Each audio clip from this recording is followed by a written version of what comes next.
Hey, well, welcome everybody. As advertised, this is a Q&A. So what we will do is we will introduce ourselves, we the faculty, and just take just 2 or 3 minutes each, and then we'll give you all a chance to ask us questions about our teaching or our research or anything that has anything to do with the program. I'm Alan Rutberg. I'm the director of the Center for Animals and Public Policy, and I direct the master's program as well.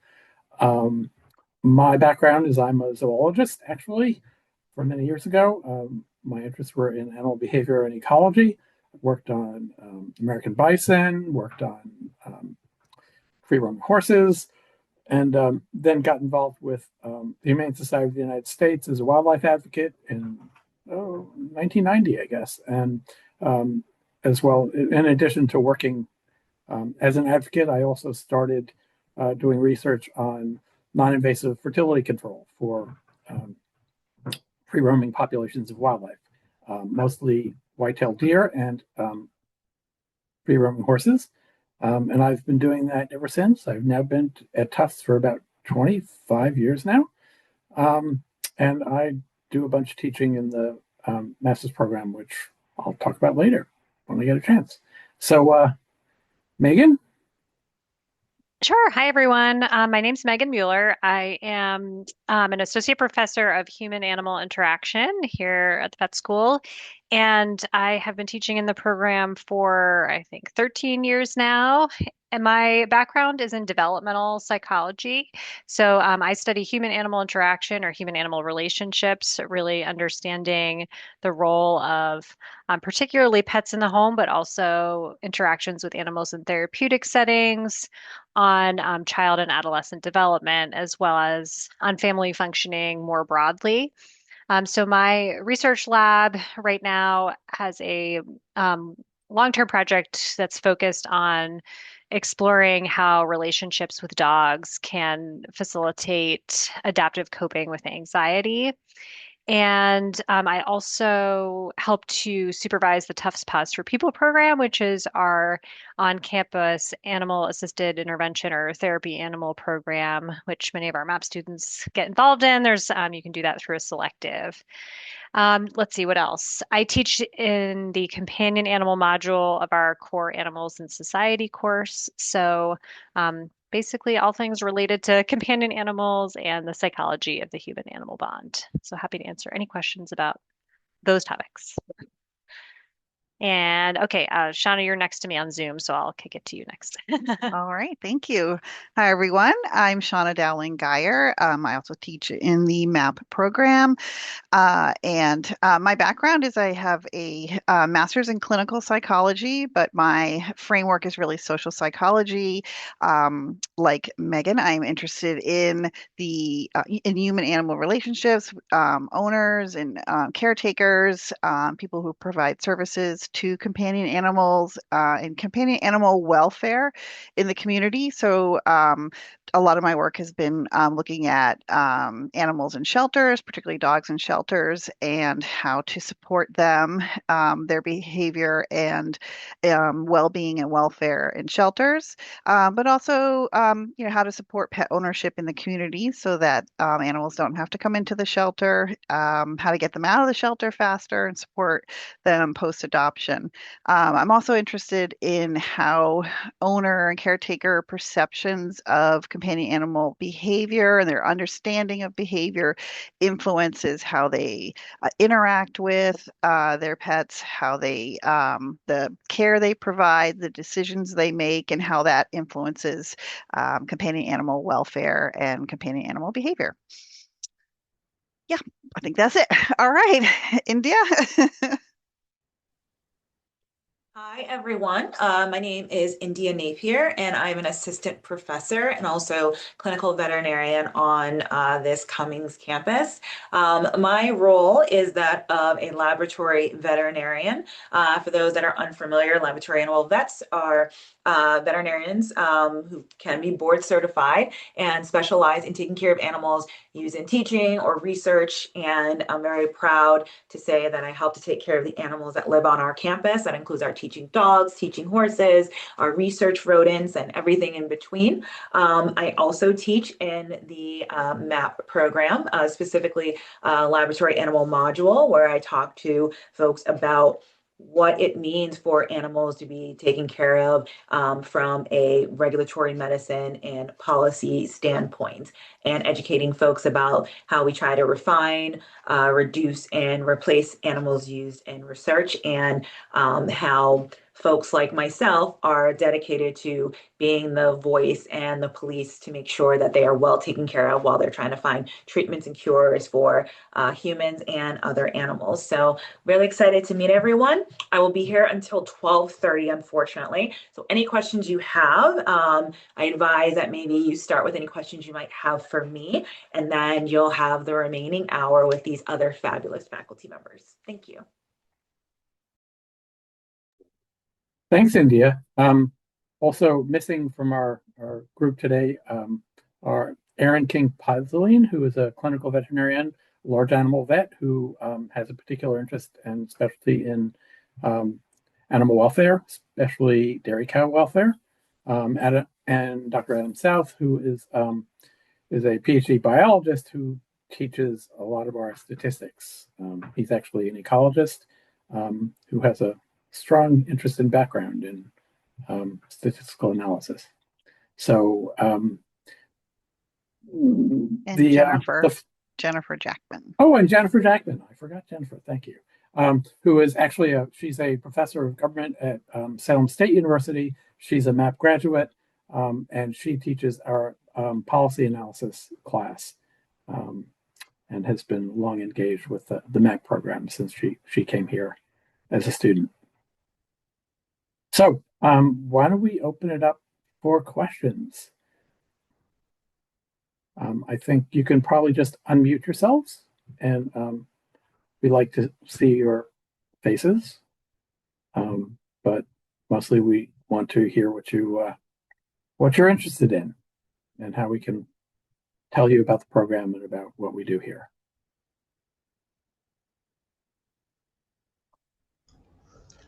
I have a question for India.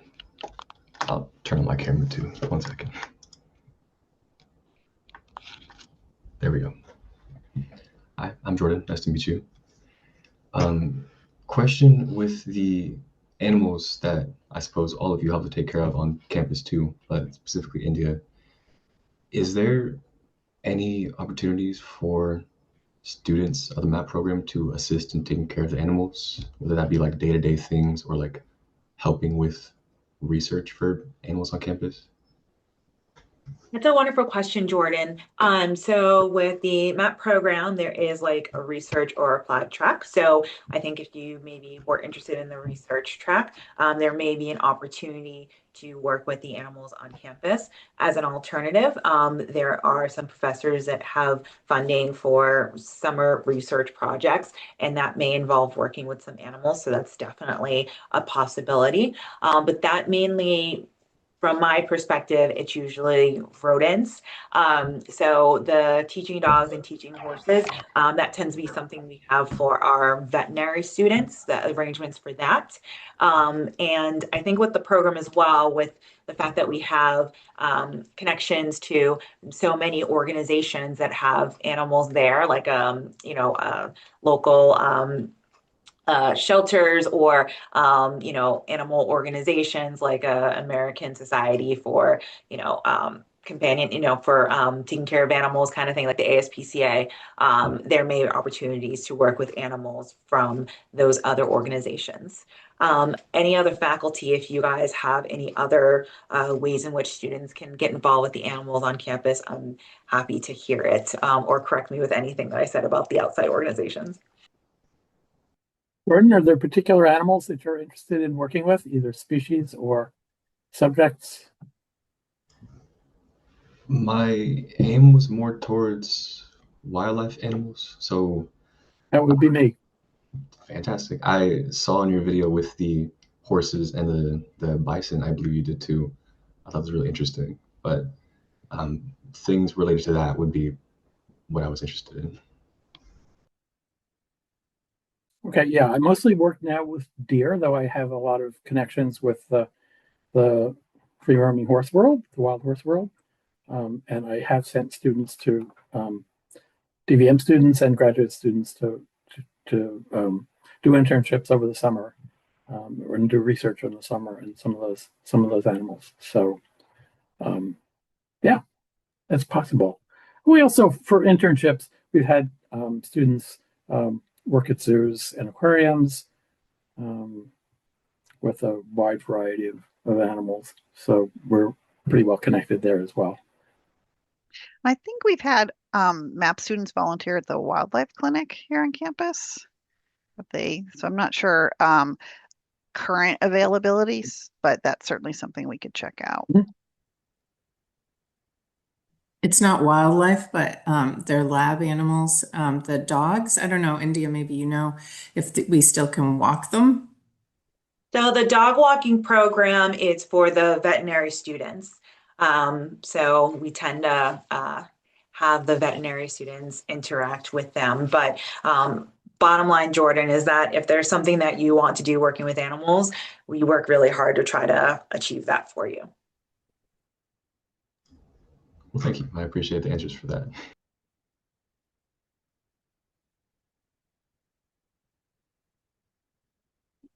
I also have a question for Dr. Napier. So, I I currently am an undergraduate student at UC Berkeley, and I work with their lab animal veterinarians on campus.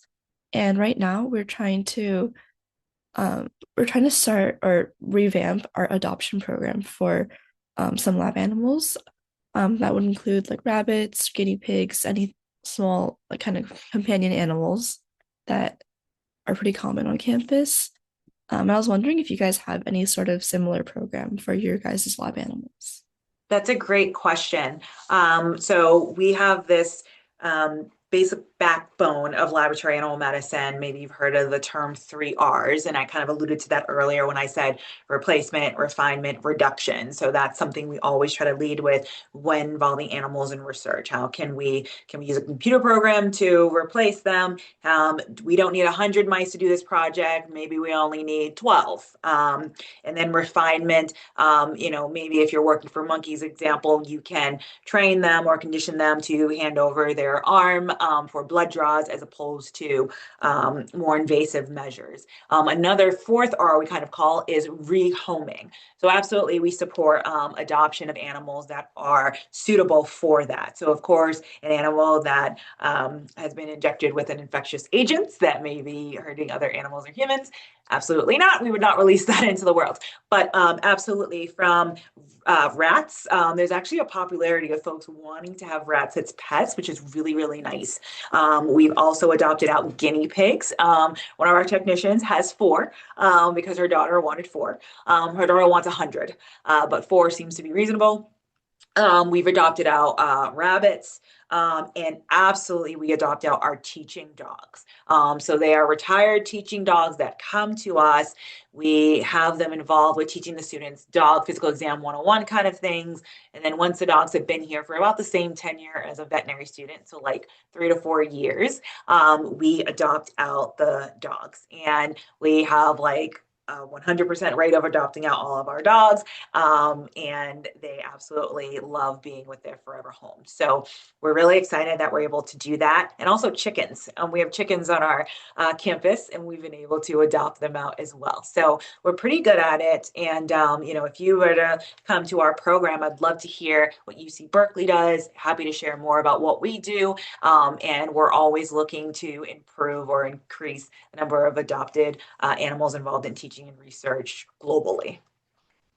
For sure. Yeah, I would love if there's any chance to get a little more information on your specific protocols or anything.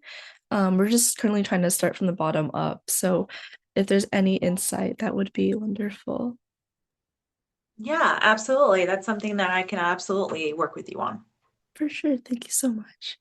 And if you don't mind, I have just a quick question. I know you're not here for too long, but I was wondering what pathway led you to lab animal medicine? Like what specific part of your career made you pivot and choose to specialize?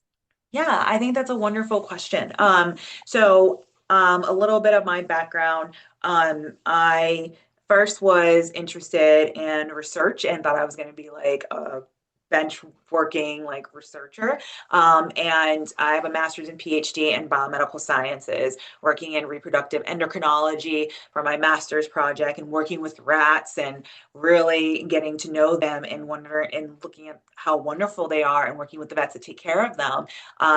It was something in the back of my mind to kind of live out my childhood dream of being a veterinarian.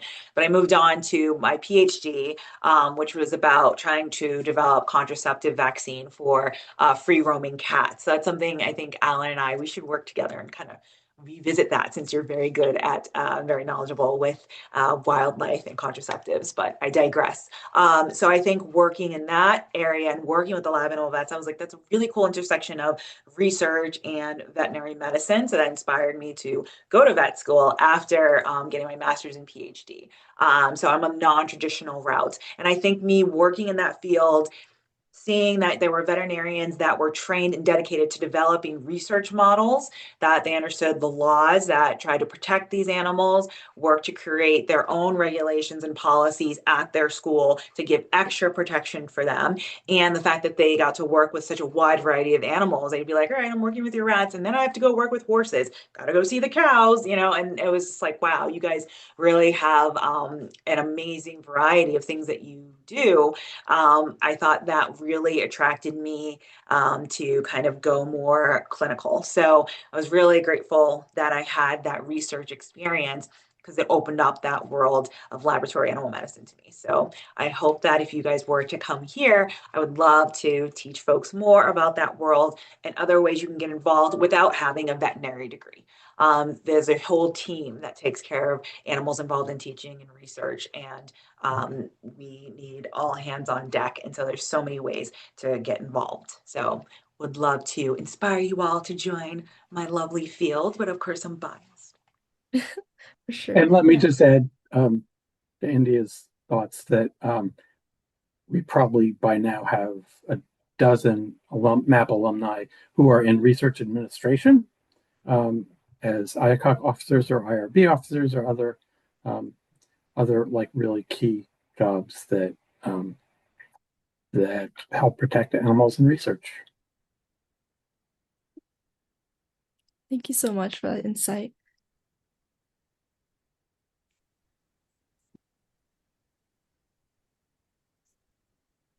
Hi, Hi, I'm. everyone. Oh, go ahead. Hi, everyone. I'm Christopher from Ghana. I have a veterinary degree, BSc in veterinary nursing, and I'm happy to be part of this meeting. But I just want to know much about how one must be connected before the person can be given an admission to your prestigious institution and that of the department as well. Because of so many times we've been trying widows from Africa, been told you have to contact a supervisor before you can be given an admission into the school. So my question is how often or what are the basic things you might do to attract the supervisor's attention so that you will get in touch for the supervisor to approve your admission to the institution? Thank you. I think in general, our interests are first to have assurance that people can do the program, can get through the program, that they're academically qualified, and it sounds like you probably are. And the other is whether the program is appropriate, whether it will, we are about policy and about issues and about ethics, and if that is what you're looking for, or that's what applicants have to show us that they're interested in. The barriers for students from outside the United States tend to be more financial and right now visa related. But we're always eager to have students from other places. And although most of our expertise is based in North America. We do have guest speakers and other folks who have experience in other places. The conservation medicine group has a lot of experience with One Health in East Africa and Southeast Asia and other places as well. So there's lots of expertise here, and so as far as admissions is concerned, we're eager to have you. And so the barriers lie elsewhere for the most part.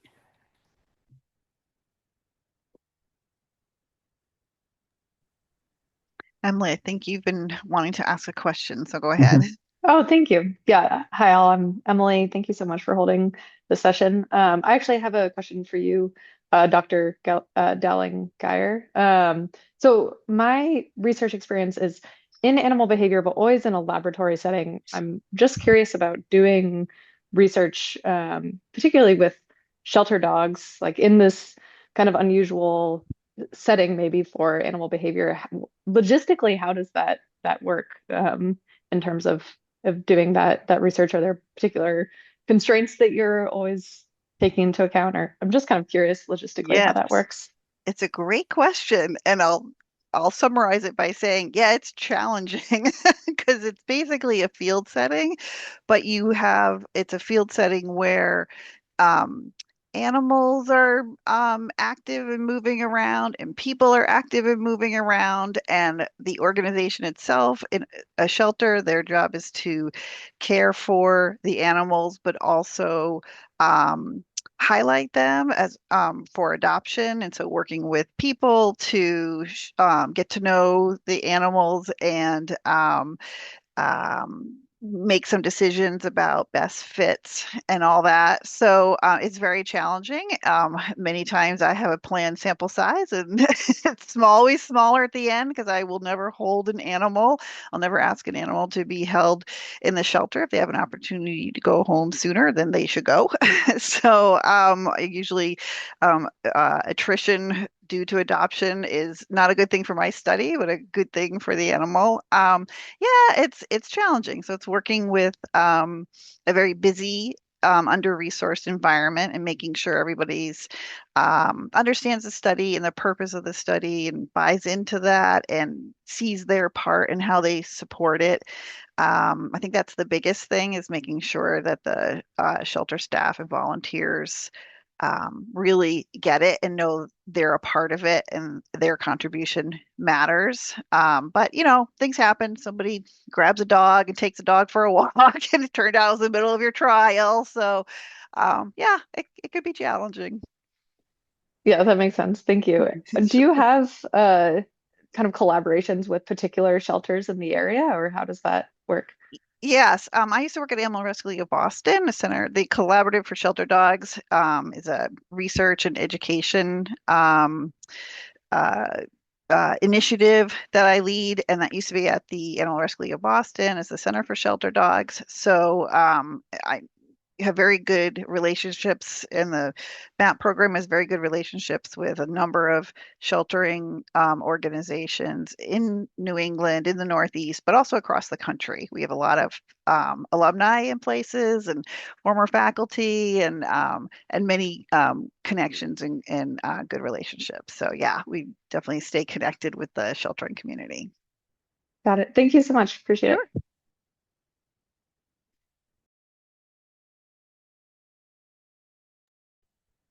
Hi, I have a question for Dr. Rutberg. My name is Maeve. And when I was watching the webinar, I was very interested in your work on non-lethal deer contraceptives.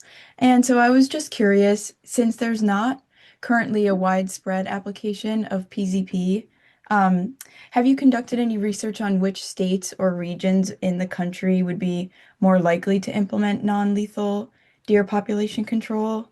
And then as a follow-up to that, could non-lethal deer population control be something you think that could be universal in the country, or no because of hunting culture and things like that? Great question. So um, deer controversies tend to be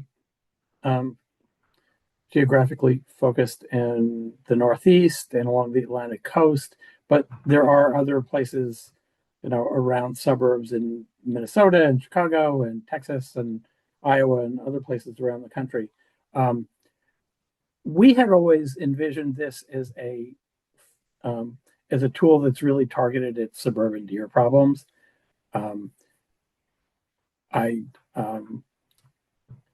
In general, in rural areas, in most rural areas, as you know, hunting is the predominant tool. And as you probably also know, state wildlife agencies tend to be very supportive of hunting because they get most of their revenue from hunting licenses and related things. So there are particular states that we've enjoyed that have been interested in working with us.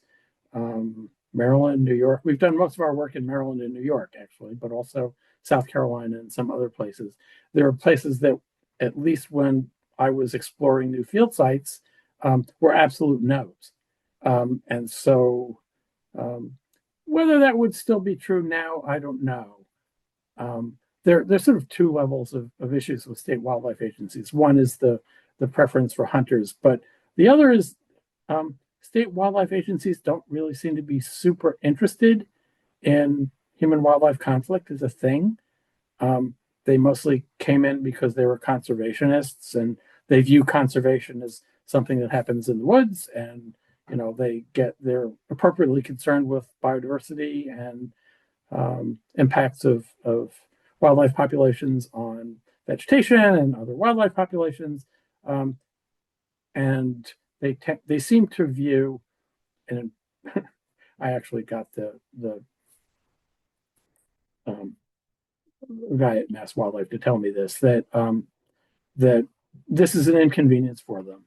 I mean, and the only exception is that they seem to like working with bears because they get to catch bears and play with bear cubs and things like that. In Massachusetts, we have a lot of bears in the central and western part of the state, and they're in towns and cities and sleep under people's porches and stuff like that. And so they enjoy tracking these bears, and but that's because they're interested in the bears, and they seem to be less interested in conflict issues. So most state wildlife agencies don't have staff that deal specifically with those issues, and so I think they'll get used to the idea. But for control in suburbs, if we can sort of solve problems for them and get residents off their cases, they'll be happy with that. But I don't think it'll be anything they ever embrace, and they won't be interested in it for controlling deer or any other wildlife populations in other contexts. Where are you, Maeve? I'm in Connecticut. Oh, okay. Yeah. Okay. Yeah, and so I'm in central Connecticut. So it's funny you say that about the bears. A lot of bears You have tons of bears, right? In suburban areas rather than deer. And bears will like rifle through trash bins and things like that. So they're really big also. Yeah. Yeah. Ginny has a sister in West Hartford, right? And that's right. Yeah. That's where you are. Okay. Hartford. Okay. And she's had bears in her backyard. Yeah.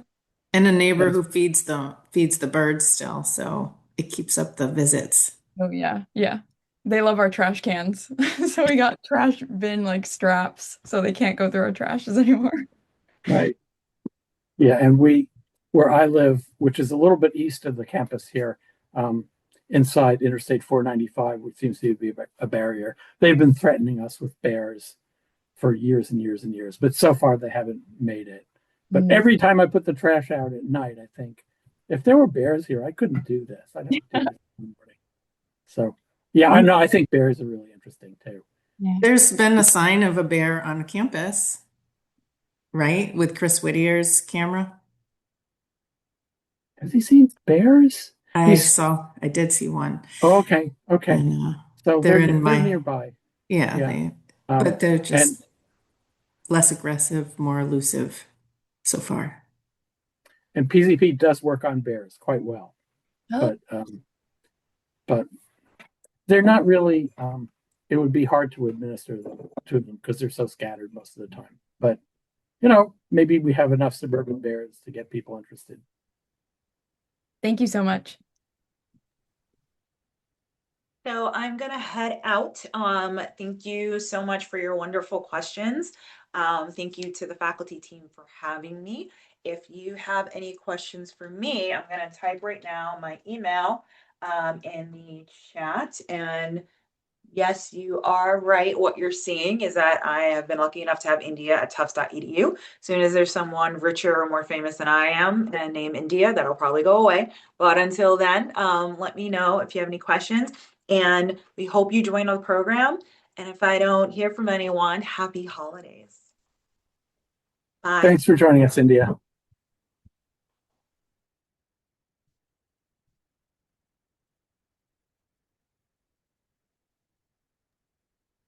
I had a question about the human animal interactions track of the PhD program, of the biomedical sciences PhD program. If I was understanding correctly, it sounded like a prerequisite for that was this master's program. Is that a correct interpretation? And I guess related, is that a common path that folks take, or kind of what does that trajectory look like for the folks who pursue that?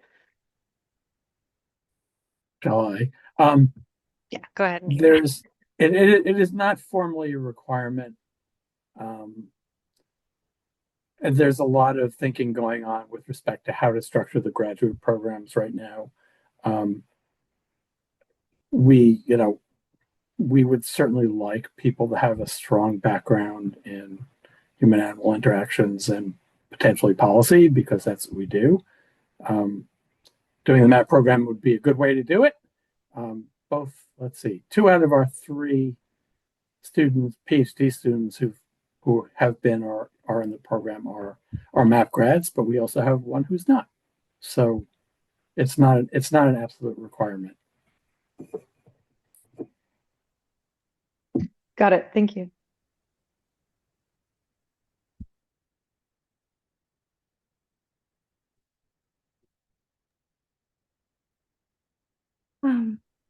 Sorry.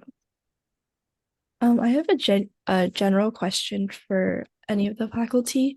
So if you're, or as an undergrad student who goes in an institution whose doesn't curriculum doesn't really emphasize animal policy, we don't really have many animal behavior labs on campus. How would you recommend getting experience to figure out if the field of animal policy is something that you'd want to further contribute to? We remain almost unique in dealing extensively with animal policy. So I'm not surprised. You're at UC Berkeley, is that what you said? Yes. Okay.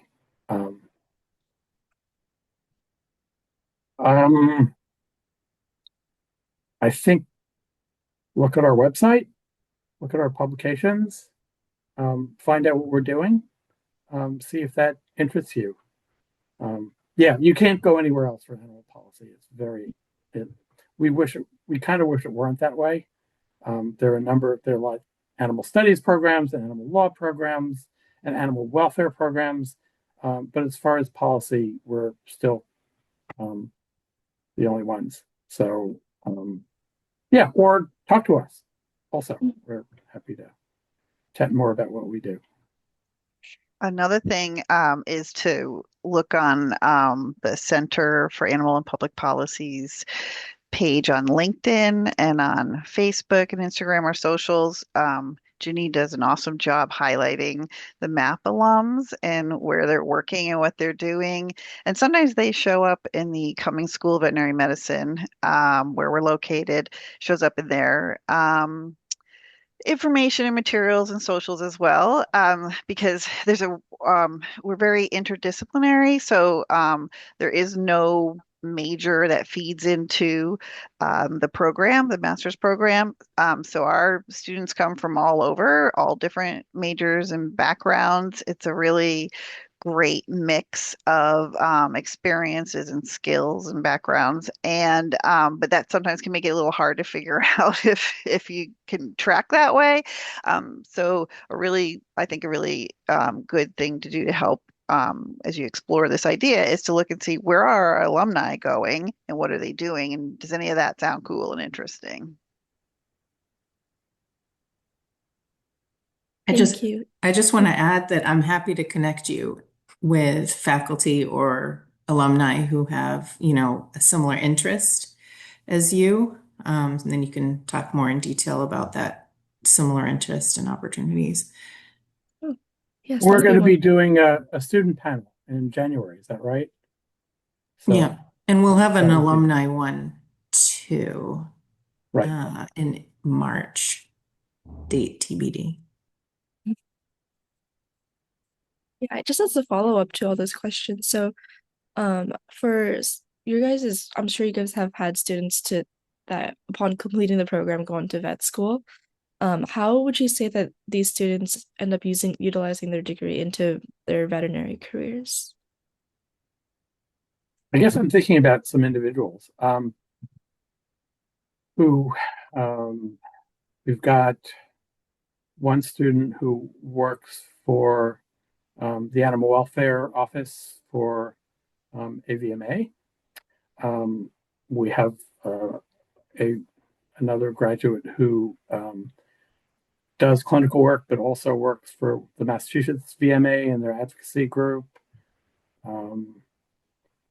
And what else are people doing who've gone to vet school? Some who've like organized interest groups within vet school in their areas. But yeah, we want to set people up if they do go to vet school to think more broadly about the role of animals in society and how they can help their communities on a different level than just clinical work. I'd just add to that I think going through this program and then going on to vet school helps create greater awareness of the role of people, right?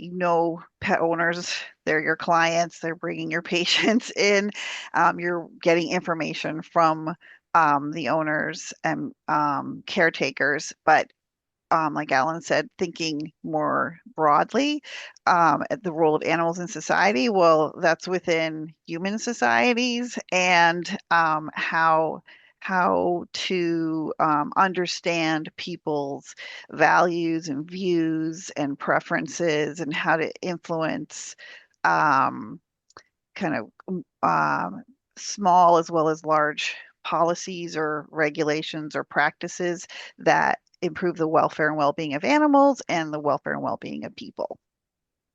So I think it's like you learn to pick your head up from just what's right in front of you and look at these broader factors that influence the welfare and well-being of both animals and people. Sure. Thank you so much.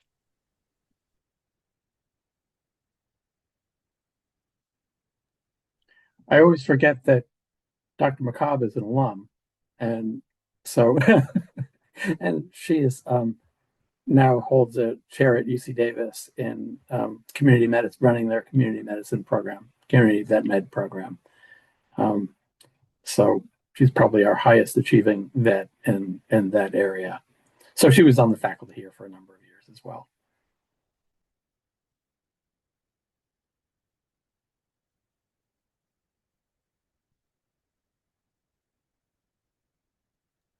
I also have a general question for anyone. I was just wondering if there's any sort of financial aid or scholarship opportunities for the program. Okay, so the short answer is right now, mostly not. That we do support our research track students, usually with both research funds and with stipends in their summer and fall semesters. There's a teaching assistantship that's usually available in the following fall, and we're working on it. So we're acquiring some funds, and I'm working on the powers that be to provide at least some direct support to reduce the tuition, to make it a little bit easier. Because we know it's a lot of money for what you get at the end. The program is wonderful. You get a ton out of being in the program. People love doing it. But in terms of return on investment, most of our students, if they don't go to vet school, will work for nonprofits. And so we want to help people do that. Thank you.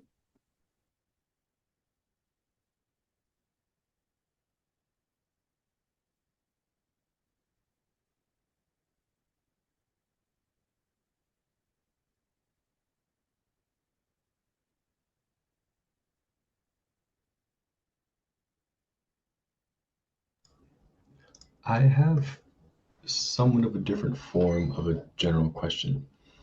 My background in terms of education and professional work is entirely different from what I want to pursue in my master's.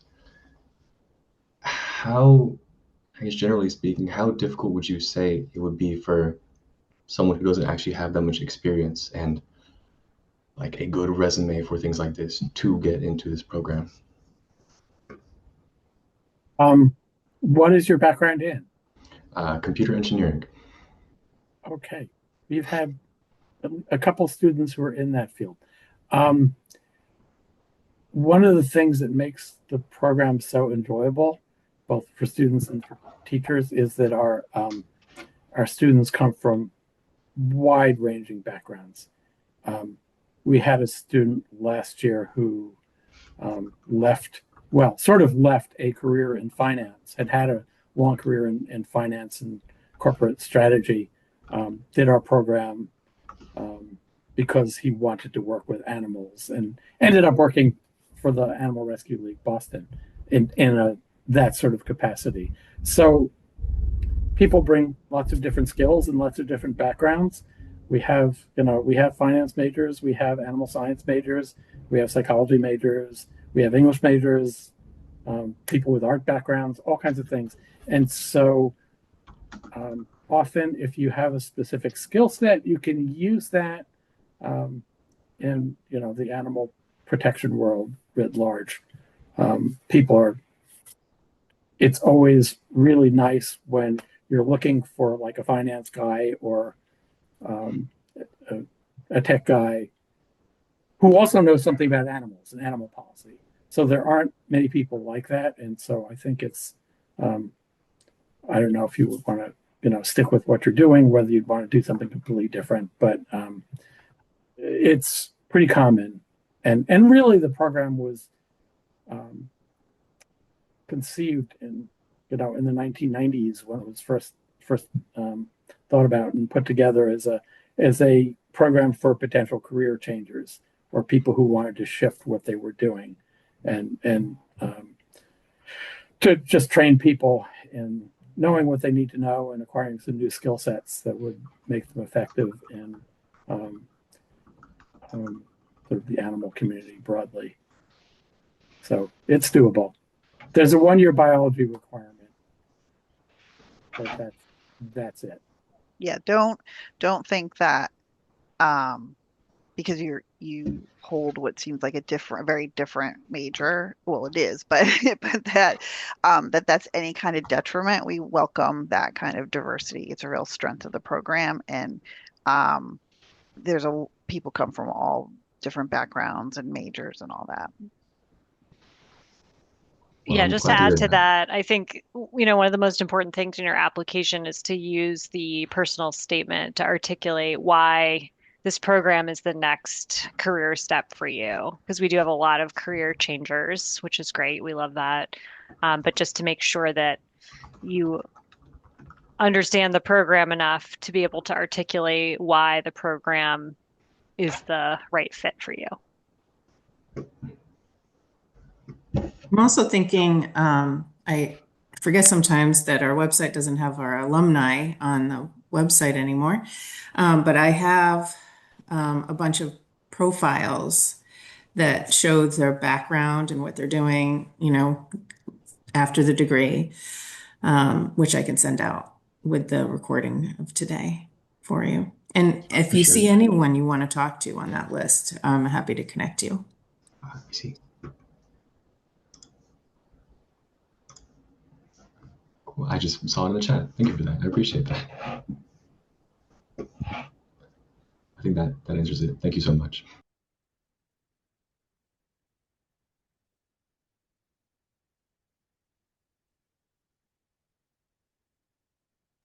That's a very small listing because they don't want us updating it all the time anymore.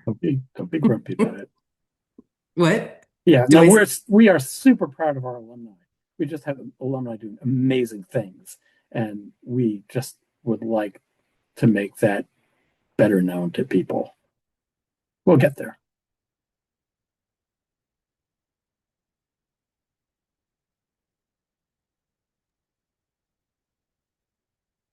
Just another general question. Do you guys have students that end up working in the field of animal law or veterinary law? Yes, we do. We have some pretty close connections with both Harvard Law School and Yale Law School in their animal programs.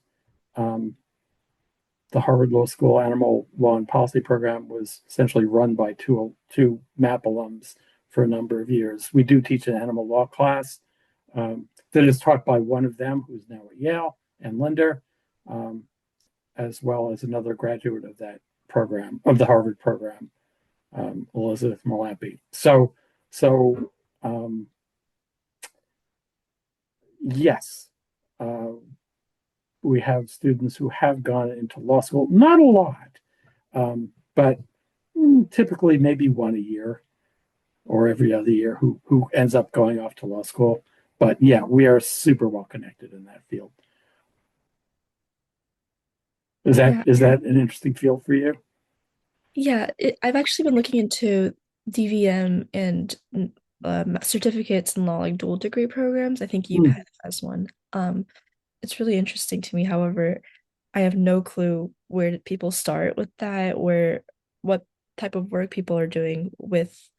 I'm specifically interested in vet meds, but I do find myself really interested in policy, and that policy just came from lab animal medicine, actually. So I'm kind of all over the place, but really wanting to hone in on that interest. This is a good place for you then. We do. I mean, one of the things we do have a lot, maybe 20% of our students want to go to vet school, maybe a quarter. And the one I'm thinking of wanted to go to vet school and then changed their mind and went to law school.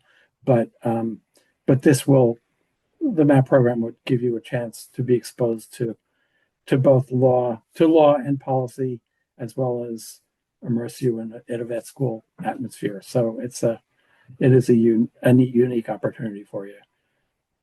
Sure, it's really exciting. Is it like, how tailored is the experience for students? I know the classroom sizes are pretty small, but in terms of specific niches that students are wanting to go in, how much advising can they get on? Well, each student gets an advisor from the faculty, and so we're a pretty diverse group in terms of our interests. I'll get all the wildlife people, and within the curriculum, everybody takes a certain set of core courses, animals and society, and some skill courses. Within the context of those core courses, you can explore your own interests, and then there are also the electives. So I teach a wildlife and captivity course. Shauna teaches a couple of animal behavior related courses. At some point, we'll get an animal welfare course too. Hopefully next year we'll revive that. And there's also the animal law elective. And then with the summer, you get to either do an internship, which would be of your something we would develop to suit your interests, or you could do the research project.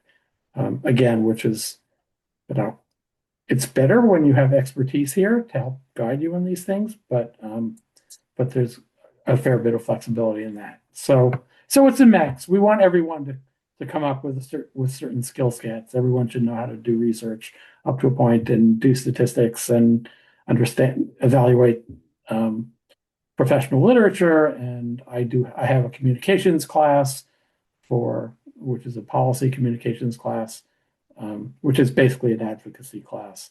So we want everybody to have that, but within those limits, people go off in all kinds of different interest directions. Sorry, my cat's going a little crazy. I don't know if you can hear it. But yeah, thank you so much.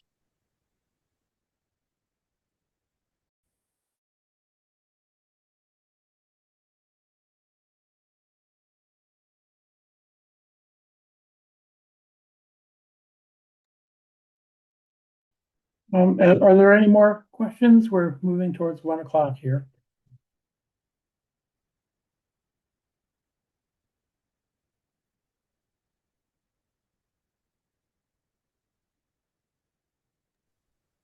Okay, Maeve, well, I think well, go ahead. I was going to say, Maeve, I think I'm talking to you in a little bit.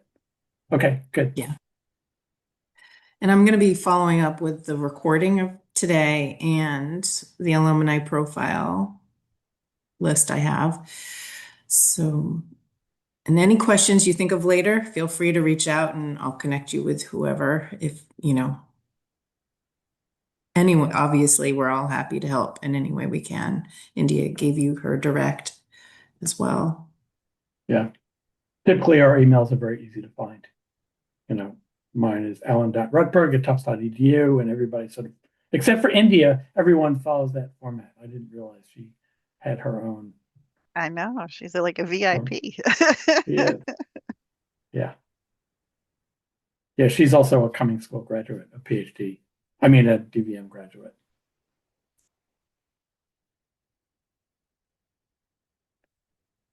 Okay, if there are any more questions, thank you all for joining us. And as Ginny says, if you have any follow-up questions, you want to talk to any alumni or current students or any of us, just follow up with her and she'll set it up.